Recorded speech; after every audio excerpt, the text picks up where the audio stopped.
গল্পের শুরুতেই আমরা প্রধান চরিত্র সোয়ানাকে দেখতে পাই। সোয়ান ঘুম থেকে উঠে জেগেই দেয়ালে অনেকগুলো নোট দেখতে পায়। সেখানে সে লিখে রেখেছিল, একটি অ্যাক্সিডেন্টের পর থেকে আমার মেমোরি প্রবলেম শুরু হয়েছে, তাই আমি এখন সবার আগে আমার কম্পিউটারে থাকা নোটগুলো পড়ব। এরকম আরো অনেক কিছুই লিখে লাগিয়ে রেখেছিল দেয়ালে। সে তার পিসির সামনে গিয়ে দেখে সেখানে লেখা আছে, 4 জানুয়ারি 2025 সালে একটি কার অ্যাক্সিডেন্টে তোমার মেমোরি ডিসঅর্ডার হয়ে গেছে। যখনই তুমি ঘুম থেকে জেগে ওঠো তোমার মেমোরি রিসেট হয়ে যায়, অ্যাক্সিডেন্টের আগের মতো হয়ে যায়। আর এই অসুখটার নাম হলো অন্টোরেগেট অ্যামেনশিয়া। এটার ব্যাপারে শুধুমাত্র তোমার মা বাবা এবং জিমিন জানে, আর স্কুলের টিচাররাও জানে। অ্যাক্সিডেন্টের পর তুমি প্রতিদিনই একটি ডায়েরি লেখো। সে তখন ডায়েরিটা ব্যাগে তুলে স্কুলের জন্য বের হয়, আর এভাবে সে প্রত্যেক দিন ঘুমানোর পর সব কিছু ভুলে যায়, আর ঘুম থেকে জেগে আবারও সব কিছু দেখে নিজেকে মানসিকভাবে তৈরি করে নেয়।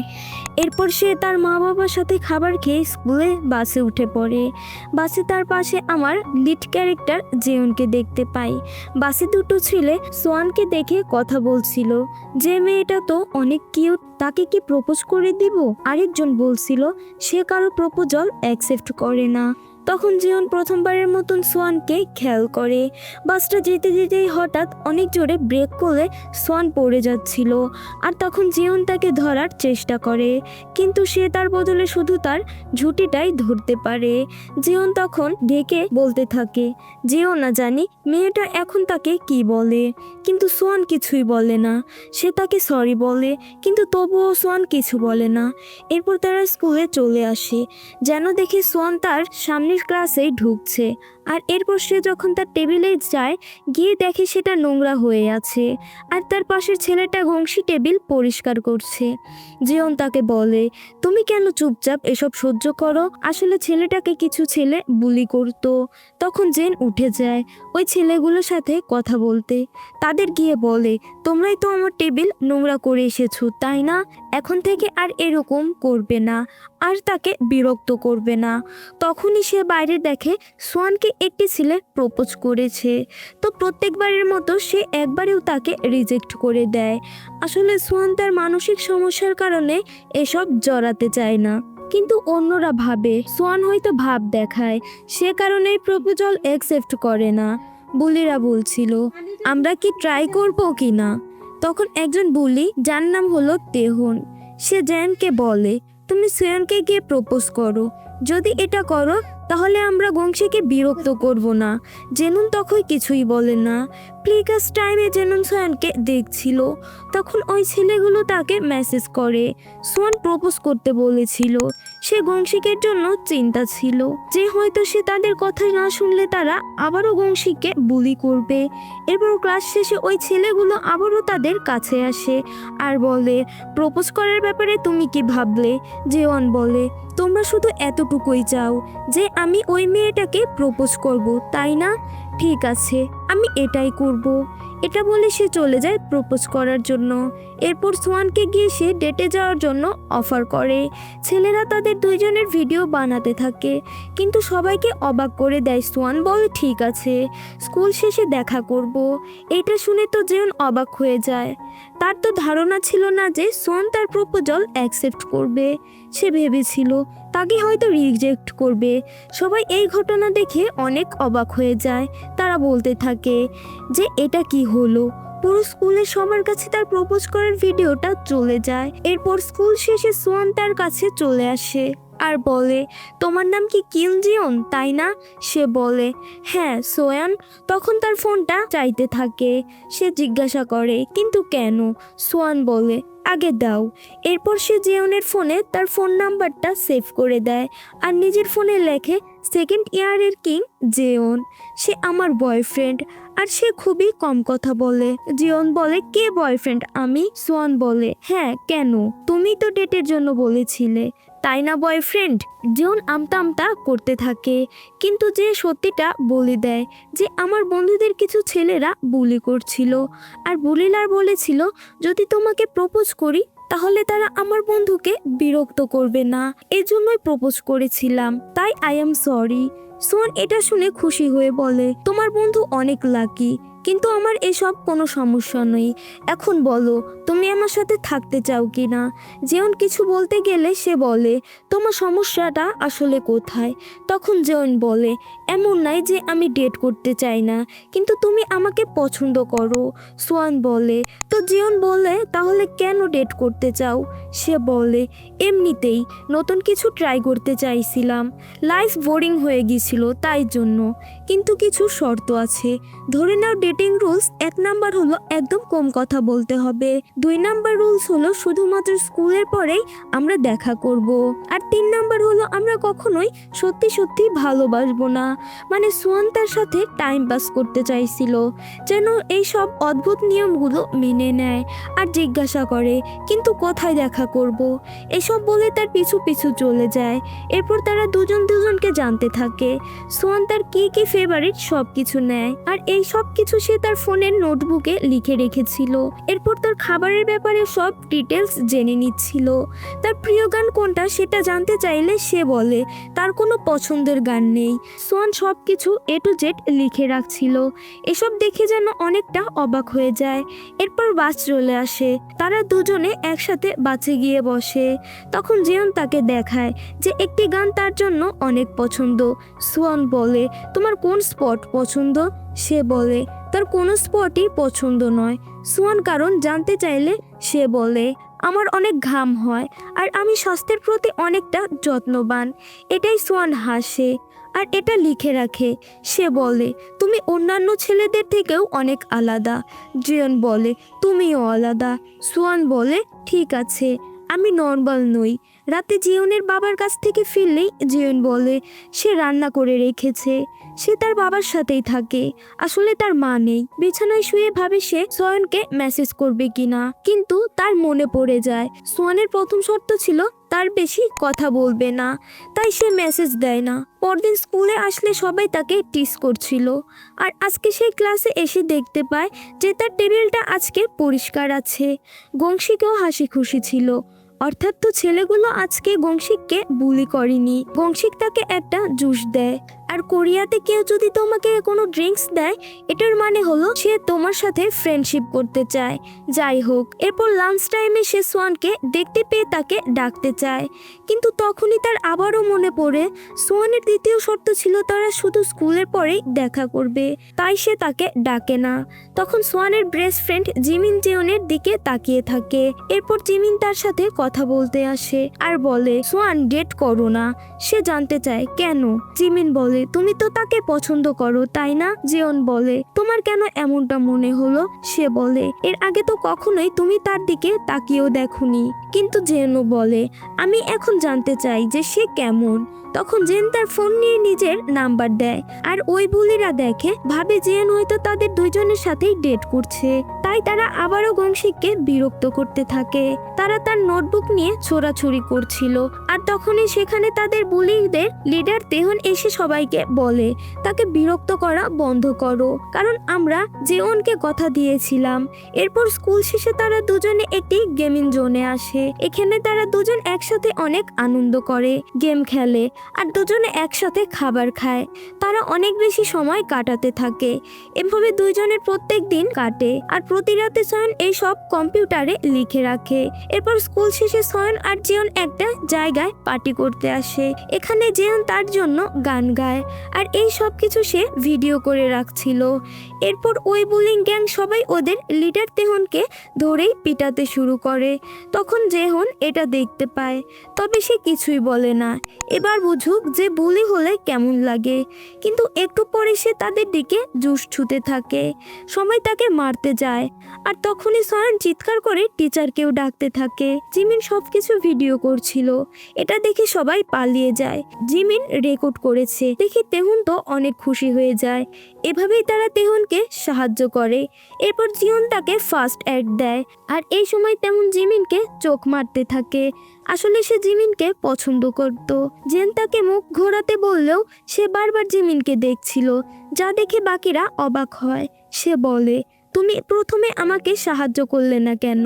সে বলে, কারণ আমি ফাইট করতে জানি না। সোয়ান বলে, তাহলে তুমি পরে পালাতেও তো পারতে ওখান থেকে। ও তোমার তো আবার ঘামে সমস্যা আছে। জিমিন তেহুনকে বলে, তারা যদি তোমাকে আবার বিরক্ত করে তাহলে আমাকে বলবে, আমার কাছে তাদের ভিডিও আছে। এটা শুনে তো সে আরো বেশি খুশি হয়। এরপর রাতে জিউনের বাবা আর সে তার মায়ের জন্য প্রার্থনা করে। আজকে তার মায়ের মৃত্যুবার্ষিকী। তার বাবা অনেক রাত পর্যন্ত জেগেছিল, তাই সে তার বাবার কাছে গিয়ে বসে আর জিজ্ঞাসা করে, সে কি তার মাকে এখনো মিস করে? তার বাবা বলে, হ্যাঁ, তুমিও তো তাকে অনেক মিস করো। জিয়ন বলে, হ্যাঁ, কিন্তু আমি ধীরে ধীরে এটা মেনে নিতে পারছি, আর আমি চাই আপনিও এটা মেনে নিন। আমি চাই আপনি আবারও ফটোগ্রাফি শুরু করেন, বাইরে যান, বন্ধুদের সাথে দেখা করুন। আমি চাই না আপনি এমনভাবে কষ্ট পান। আমি চাই আপনি খুশি থাকুন। তার বাবা বলেন, তোমার মাকে মনে করা, তার স্মৃতি মনে করাটা আমার জন্য খারাপ কিছু নয়, বরং আমার তো তার ব্যাপারে ভাবতে ভালো লাগে। জিওন বলে, কিন্তু আপনাকে নিজেকেও নিয়ে ভাবতে হবে। তার বাবা হেসে বলে, ভাববো। পরদিন স্কুলে তেহন সবসময় তার পিছু পিছু থাকতে শুরু করে। জেনসুয়েনের সাথে কথা বলছিল না দেখে তেহন তাকে বলে, তোরা কি সত্যি সত্যি ডেট করছিস? তুই তো ওর থেকে পালিয়ে কেন বেড়াচ্ছিস? জেন বলে, আমরা শুধু স্কুলের দূরে থাকি, আর তুমি এসব জেনে কি করবে? এরপর তেহন বলে, আমি বুঝে ফেলেছি যে এটা তোর প্রথম প্রেম, তাই তোকে সব আমাকেই শেখাতে হবে। সে তাকে টিচ করে বলতে থাকে, যদি তুই তার সাথে কথাই না বলিস তাহলে কি করবি কিভাবে? তাই তাদের এই কাণ্ড দেখে বাকিরা হাসতে থাকে। তেমন বলতে থাকে, এবার তুই তাকে কিস করবি। এরপর জিয়ন আর সোন লাইব্রেরিতে বসেছিল। সোন স্কেচবুকে জিয়নের স্কেচ করে রাখছিল। লাইব্রেরিতে কথা বলা যাবে না, তাই সোয়েন খাতায় লিখে লিখে জিয়নের সাথে কথা বলতে থাকে। জিয়ন তাকে উইকেন্ডে ডেটে যাওয়ার অফার করে।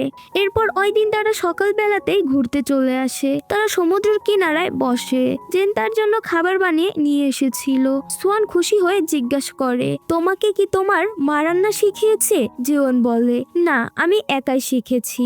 আমার মা 5 বছর আগে মারা গেছে। সোয়ান খাবার খেয়ে জিওনের অনেক প্রশংসা করে। তারা দুজন বসে এখানে একসাথে অনেক সময় কাটায়। সোয়ান তখন বলে, কি অদ্ভুত তাই না?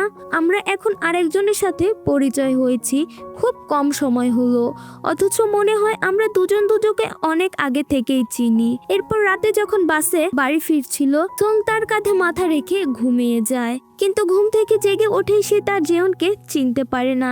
জিজ্ঞাসা করে, তুমি কে? জিও বলে। এটা শুনে অবাক হয়। সে বাস থেকে দ্রুত নেমে পড়লে জিয়ন তাকে ডাকতে থাকে, তোমার কি হয়েছে? সোয়ান বলে, আমাকে একদম টাচ করবে না। আমি এখন কোথায় আছি আমি কিছুই বুঝতে পারছি না। জিয়ন এইসব দেখে পুরো অবাক হয়ে যায়। সে বলে, তোমার কি মনে নাই আমরা আজকে ডেটে গিয়েছিলাম? আমি জিয়ন। সোয়ান বলে, তোমাকে আমি চিনি না, আমার কোনো কিছুই মনে নেই। আরেকটা বাস আসলে সে দৌড়ে বাসে চলে যায়। জেন বুঝতে পারে সোয়ানের কোনো সমস্যা আছে, কিন্তু সে কোনো কারণে দৌড়াতে পারছিল না। তার বুকে অনেক ব্যথা করছিল। বাসটা চলে যায় আর সোয়ান বাসের মধ্যে জিমিনকে কল করে। জিমিন তাকে জিজ্ঞাসা করে তার ডেট কেমন গেল। সে অনেক কান্না করতে থাকে। এরপর তার ফোনের মধ্যে জিওনের ব্যাপারে সবকিছু লিখে দেখতে পেয়ে কান্না করছিল। প্রথম দিনের ব্যাপারে সে লিখেছিল, 2025 জানুয়ারি 2 তারিখে একটা সুন্দর মতো ছেলে আমার সামনে এসে হঠাৎ করে দাঁড়িয়ে আমাকে ডেটের জন্য অফার করে, আর আমি হঠাৎই সিদ্ধান্ত নেই যে আমি তার সাথে ডেট করব। সে ওইখানে সে 3টা রুলের ব্যাপারে লিখে রেখেছিল। এত কিছু লেখা দেখে বুঝতে পারে যে ছেলেটিকে সে চিনতে পারেনি। সে তার জীবনের অনেক গুরুত্বপূর্ণ মানুষ, তাই সে প্রচন্ড কান্না করছিল। এরপর জিয়নের বাড়ির দিকে যাচ্ছিল, আর তখনই সামনে সোয়ানকে দেখতে পায়। সোয়ান তাকে জিজ্ঞাসা করে, তুমি কি কেম জিয়ন, তাই না? জিয়ন আমতা আমতা করে হ্যাঁ বলে। সোয়ান তখন তাকে সবকিছু বলে দেয় যে আমার মেমোরিতে প্রবলেম আছে, ভুলে যাওয়ার অসুখ আছে, আর এটাকে অ্যান্টোরেগেট অ্যামনশিয়া বলে। আমি যদি একবার ঘুমিয়ে পড়ি তাহলে সারাদিনে যা হয়েছে সবকিছুই ভুলে যাই। সোয়ান আর কোনো কিছুই বলতে পারছিল না, তার অনেক কষ্ট হচ্ছিল। জিয়ন তাকে থামতে বলে। সোয়ান তাকে সরি বলে যে সে নিজের খুশির জন্য তাকে ব্যবহার করেছে। যেন হঠাৎ করেই বলে, আমার কোনো সমস্যা নেই, আজকে যা হয়েছে এটা যদি তুমি লেখো তাহলে কাল আর তোমার এসব মনে থাকবে না, তাই তুমি আমাকে তোমার অসুখের ব্যাপারে বলছো, এই কথাটা লিখবে না। সোয়ান বলে, এর মানে কি? সে বলে, তোমার সাথে আমার সময় কাটাতে অনেক ভালো লাগে, আর আমি চাই না যে আমাদের মধ্যে কোনো কিছু বদলে যাক, তাই আজ থেকে আমরা দুজন মিলে এই অসুখটাকে বোকা বানাবো। কিন্তু তুমি যদি চাও তাহলে বাড়িতে এসে জিয়ন অসুখটার ব্যাপারে ইন্টারনেট থেকে সবকিছু জেনে নেয়। পরদিন স্কুলে সয়ন হাসি মুখে আবারও তার কাছে আসে। জিয়ন তাকে দেখে অনেক খুশি হয়ে যায়, অর্থাৎ তো সোয়েন গত রাতের ঘটনাটা সত্যি দেখেনি। এরপর জিয়ন জিমিনকে ধন্যবাদ জানায় ওই দিন রাতে তাকে কল করে সবকিছু বলার জন্য। জিমিন তাকে বলে দেয় এ ব্যাপারে কাউকে না বলতে, আর তোমার প্রতি আমার বিশ্বাস আছে, কিন্তু যদি সোয়ান কোনোভাবে কষ্ট পায় তাহলে আমি তোমাকে মেরে মুখ ভেঙে দিব। রাতে জিয়ন তার বাবাকে বলে দেয় যে তার একটা গার্লফ্রেন্ড আছে। এটা শুনে তার বাবা খুশি হয়ে যায় আর বলে আমার একটা থাকলে ভালো হতো। এই বলে সে তাকে অনেকগুলো টাকা দেয় ভালো করে ডেট করার জন্য। পরদিন সোয়ানের সাথে তেহন আর জিমিনও ছিল। জিমিন বলে, তোমরা এখানে কি করছো? আর তখন চিৎকার করে বলে, আজকে আমাদের ফাইনাল এক্সাম শেষ হয়েছে, তাই আমরা সবাই পার্টি করব। এই বলে সে জিমিনের কাঁধে হাত রাখে, বাহানায় সোহানের কাঁধেও হাত রাখে, আর এটা দেখে জিয়ন তাকে দূরে সরিয়ে দেয় আর বলে তাকে একদম ছুবে না। সোয়ন আর জিমিন ঠিক করে ফেলে তারা কোথাও ঘুরতে যাবে। এরপর তারা সবাই সাইকেলে নিয়ে ওখানে চলে আসে, আর তেহন শুধু জিমিনকেই দেখতে থাকে। এই দেখে জিমিন বিরক্ত হয়ে তার সামনে চলে যায় আর একটি ওশিয়ান পার্কে আসে। এখানে সবাই একসাথে অনেক সময় কাটায়, অনেক মজা করে, আর তাদের মধ্যে অনেক ভালো ফ্রেন্ডশিপ তৈরি হয়। কিন্তু পেঙ্গুইনের জায়গায় এসে দেখে সে এখানে পেঙ্গুইন নেই, আর সোয়ান তো এখানে পেঙ্গুইন দেখতে এসেছিল। এটা দেখে তার মন অনেক খারাপ হয়ে যায়। ওখান থেকে তারা দুজন সমুদ্র সৈকতে আসে, আর পানিতে নেমে দুজন অনেক খুনসুটি করে। এভাবেই তারা ধীরে ধীরে আরো ক্লোজ হতে থাকে। ফিরে যাওয়ার সময় জিয়ন তাকে তার জুতার ফিতা লাগিয়ে দেয়। সোয়ান বলে, এখানে আমরা আবারও ফিরে আসব।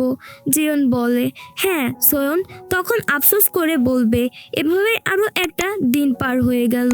জিয়ন বলে, তখন বলে, আমি তোমার প্রতিটা আগামীকাল আজকে থেকে ভালো বানাবো। রাতে সোয়ান এসব কিছুই লিখে রাখে। পরদিন জিমিন সোয়ানকে নিয়ে কোথাও যাচ্ছিল। সোয়ান জিজ্ঞাসা করে, আমরা কোথায় যাচ্ছি? সে বলে, সেটা তো আমি জানি না। আর তখনই এখানে তেহন আর জিয়ন পেঙ্গুইনের মাস্কটা পরে তাকে সারপ্রাইজ দেয়। সোয়ান এইসব দেখে অনেক খুশি হয়ে যায়। সে তার ছবি তুলতে থাকে, আর এরপর তারা সবাই মিলে একসাথে ছবি উঠায়। আজকে রাতেও সারাদিন যা যা হয়েছে সে সবকিছু সে লিখে রাখে। এরপর তারা সবাই জিয়নদের বাড়িতে গ্রুপ স্টাডি করছিল। তেমন শুধু জিমনকে বিরক্ত করছিল। তখনই এখানে জিয়নের বাবা চলে আসে, আর সোয়ানের সাথে পরিচয় হয়, আর জিমিন জিয়নের বাবার দিকে তাকিয়ে থাকে। তখন ওখানে একটা ফটোগ্রাফি দেখে জিমিন জিজ্ঞাসা করে, তোমার বাবা কি ফেমাস ফটোগ্রাফার? কিম সং হ্যাঁ বললে সে অনেক এক্সাইটেড হয়ে যায়, কারণ সে তার বাবার অনেক বড় ফ্যান। সে তাকে সোশ্যাল মিডিয়াতে ফলো করে। তখন তেয়ন এসব দেখে জিয়নের বাবাকে ডাকে আর বলে যে জিমিনের তারা অনেক বড় ফ্যান। জিমিন তখন তেহনের কানে কানে বলে, তাকে বলো আমি তার সবচেয়ে বড় ফ্যান। তেহন তখন তাকে এটাই বলে। জিমিন আবারও তাকে কিছু বলতে বলতে সে আবার জিহনের বাবাকে বলে, আমি তার রোল মডেল। এভাবেই তেহন আর জিমিনের মধ্যে ফ্রেন্ডশিপ হয়। সবাই চলে গেল। জিওনের বাবা তাকে বলে, তোমার গার্লফ্রেন্ড অনেক সুন্দরী, তুমি অনেক লাকি। জিওন তাকে হঠাৎ করে বলে, মায়ের রুমটা খালি করা উচিত। তার বাবা তখন কিছুটা বলে। এরপর সে তার মায়ের ছবিগুলো দেখছিল। এদিকে মাঝরাতে সোয়ানের মা দেখে সোয়ানের ঘরে এখনো লাইট জ্বলছে। পরদিন সকালে জিমিন জিওনকে বলে, আজকে সকালে আমার কাছে সোয়ানের মায়ের কল এসেছিল। তারা বলেছিল যে সোয়ান আজকাল ঘুমাতে ভয় পাচ্ছে আর সে সারা রাত জেগে থাকে। জেন জানতে চায় কেন। সে তো প্রতিদিন সোয়ানকে খুশি রাখার চেষ্টা করে। জিমিন বলে, এটাই তো সমস্যা, তার দিন যত ভালো কাটবে ওগুলো তার ভুলে তত বেশি কষ্ট হবে, আর এজন্যই হয়তো সে জেগে আছে, যেন ঘুমিয়ে সব ভুলে না যায়। জিয়ন ভেবে পায় না সে এখন কি করবে। সোন স্কুলে অনেক ক্লান্ত থাকে, রাতে প্রচন্ড ঘুম আসলেও সে কোনোভাবে ঘুমায় না। এভাবেই সে কিছুদিন না ঘুমিয়ে থাকে। সে কিছুতেই তার এই অনুভূতি ভুলতে চাইছিল না। আর এদিকে জিয়ন নোট খুঁজতে থাকে কিভাবে সোয়ানের এই অসুখটা ঠিক হবে। পরদিন স্কুলের পর তারা দুজনে আবারও ঘুরতে আসে। জিয়ন তার জন্য একটি গিফট নিয়ে এসেছিল।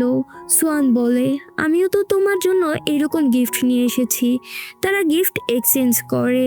তখন সোয়ান বলে, ছোটবেলায় এগুলোর সাথে আমার অনেক স্মৃতি ছিল, কিন্তু আমি সেসব ভুলে গেছি।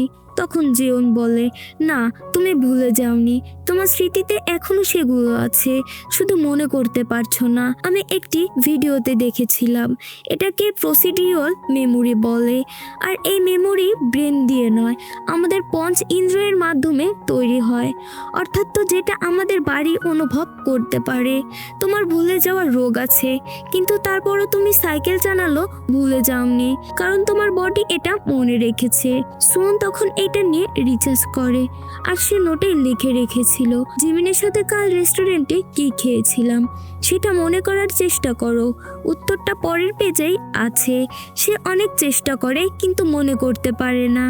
এরপর সে জিয়নের সাথে ঘুরতে আসে, আর সে এগুলো মনে রাখার চেষ্টা করে। এরপর একটা ফ্লাওয়ার ওয়ার ফেস্টিভ্যাল ছিল, তাই তারা চারজন ওখানে চলে আসে। তারা এখানে একসাথে ঘুরে বেড়ায় আর খাবার খায়। ফায়ার ওয়ার্কের আরো কিছু সময় বাকি ছিল, তাই তারা আরো কিছুক্ষণ ঘুরতে চায়। জিমিন তখন তাদেরকে স্পেস দেওয়ার জন্য সে নিজে তেহনকে নিয়ে চলে যায়। এরপর জেন আর সোয়ান একটি জাহাজে উঠে যায়, আর তখনই ফায়ার ওয়ার্ক হতে শুরু হয়। সোয়ান অবাক হয়ে সেটা দেখছিল, আর তখনই জেন তার হাত ধরে। সোয়ান তখন বলে, আমি এসব ভুলে যেতে চাই না। জিয়ন বলে, তুমি কখনোই ভুলবে না, কারণ আমি বিশ্বাস করি যে কোনো স্মৃতি সম্পূর্ণভাবে মুছে যায় না। সোয়ান তখন বলে, হয়তো আমি তোমার তৃতীয় নাম্বার রোলসটা ব্রেক করেছি। জন বলে, আমি তো সেটাই অনেক আগে ব্রেক করেছি। এই বলে সে তাকে কিস করে দেয়। এর কিছুদিন পর সকল সোয়ান ঘুম থেকে জেগে ওঠে, প্রতিদিনের মতোই আবার সব কিছু দেখে। সে অবাক হয়ে যায়, কিন্তু সে নিজেকে ঠিক করে নিয়ে স্কুলে চলে আসে। আর স্কুল শেষে তারা তিনজন বাড়ি ফিরছিল, কিন্তু অদ্ভুতভাবে আমরা এখানে জিয়নকে দেখতে পাই না। আর সোয়ান জিয়নের কথা কোনো কিছুই জিজ্ঞাসা করছিল না। জিমিন তখন কিছু একটা ভাবছিল।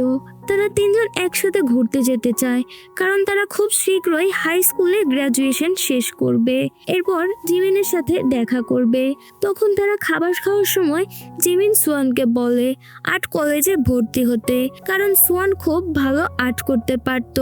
সোয়ান তখন তার স্কেচ বুকটা দেখাতে চায়, আর যখনই ওইখানে জিয়নের স্কেচ দেখে সে জিমিনকে জিজ্ঞাসা করে যে এই ছেলেটাকে তুমি চেনো, কিন্তু জিমিন তো একদম চুপ হয়ে যায়, সে কিছুই বলছিল না। আর আমরা বুঝতে পারি না যে সোয়ান কিভাবে জিয়নকে ভুলে গেল।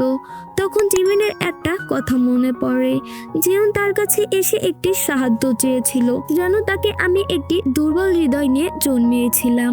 আমার হৃদয় অনেক বেশি দুর্বল, কিন্তু জানতে পারি যে কিছুদিন হলো আমার অবস্থা অনেক বেশি খারাপ। জিমিন বলে, সবকিছু ক্লিয়ার করে বলো।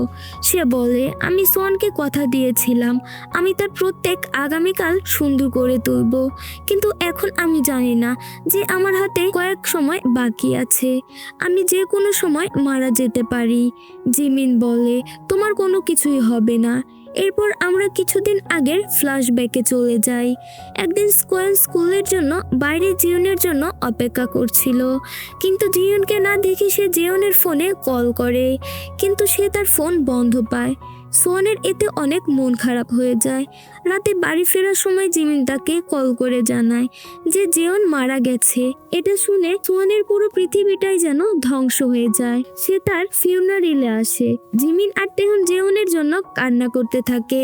জিয়নের বাবা তাদেরকে শান্ত করে, আর এখানে জিয়নের বাবা একবারে নিঃসঙ্গ হয়ে গেলেও এসব দেখে সোয়ান নিজের চোখে বিশ্বাস করতে পারছিল না। সে কান্না করতে থাকে। এরপর থেকে সোয়ান সব সময় উদাস হয়ে থাকতো আর শুধুই কান্না করত। তখন আমরা আবারও সেদিনের ফ্ল্যাশব্যাকে চলে যাই। যেমন জিমিনকে বলছিল, যদি আমি মারা যাই তাহলে সোয়ানের সমস্ত ডায়েরি আর জার্নাল থেকে আমাকে মুছে দিও। আর এই জন্য সোয়ান জেওনের ব্যাপারে যত কিছু লিখেছিল, জিমি নিজেই সেই সব কিছু ফাইল তার পেন ড্রাইভ নিয়ে নেয় আর ওখান থেকেই সব কিছু ডিলিট করে দেয়। তার ফোনটাও চেঞ্জ করে দেয় আর জিওনের দেওয়া সমস্ত গিফট আর জিওনের সব স্কেচ সে করে নিয়ে যায়। এভাবেই সোয়ান জিওনকে ভুলে যায়। কিন্তু সোয়ানের হৃদয় একটা শূন্যতা ছিল। তার সব সময় মনে হতো সে কোনোভাবে একা হয়ে গেছে। জিমিনের এসব দেখে খারাপ লাগলেও কিছুই করার ছিল না। জিওনের বাড়িতে এসে তারা দুজন কান্না করতে থাকে, কিন্তু সোয়ান হাসি খুশি ছিল। এরপর একদিন সকালে সে ঘুম থেকে জেগে ওঠে। তার মা বাবা জিজ্ঞাসা করে সে কি ঠিকভাবে ঘুমাতে পারছে কিনা। সোয়ান বলে, হ্যাঁ কাল রাতে তো শোয়ার সাথেই ঘুমিয়ে পড়েছি। এটা শুনে তো তারা অবাক হয়ে যায়, কারণ ঘুমানোর আগে কথা তো সোয়ানের মনে থাকার কথা নয়। তারা ডক্টরের কাছে আসে। ডক্টর জানায় এটা তো মিরাক্কল, সোয়ানের অবস্থার আগের থেকে অনেক উন্নতি হয়েছে।